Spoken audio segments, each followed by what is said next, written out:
ঢুকে যা গেলে তো ভালো থাকতো ঢুকে কি রে ভাই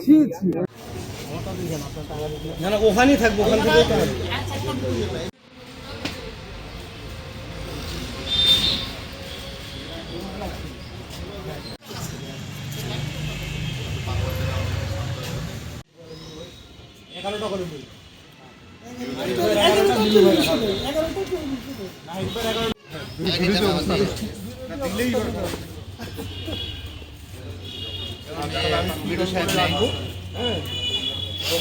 কথা বলছি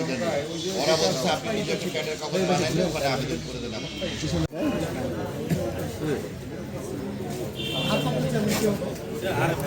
আমি কেটে দিয়ে আরেকবার দিই মুভিং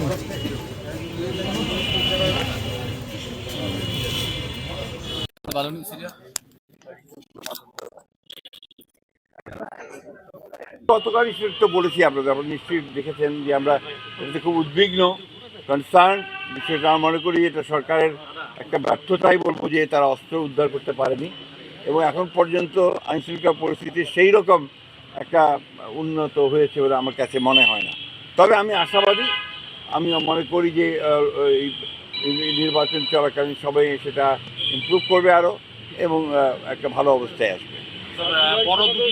রাজনৈতিক দল বিএনপি আপনার এই দেশে যা কিছু ভালো সব কিছু কিন্তু বিএনপির অর্জন এবং যে সংস্কার আপনার একদলীয় গণতন্ত্র থেকে বহুদলীয় গণতন্ত্রে আসা আপনার প্রেসিডেন্সিয়াল ফর্ম থেকে পার্লামেন্টারি ফর্মে আসা মুক্ত আপনার সংবাদ পত্রের স্বাধীনতাকে নিশ্চিত করা বিচার বিভাগের স্বাধীনতাকে নিশ্চিত করা সবই বিএনপি করেছে অতীতে করেছে বিএনপি 31 দফার মধ্যে দিয়ে ওটাকে আরও নিশ্চিত করেছে এবং এখন যে সংস্কার কমিশনের মাধ্যমে গৃহীত হয়েছে তার সবই বিএনপির কমিশনের মধ্যে আছে তার প্রস্তাবের মধ্যে আছে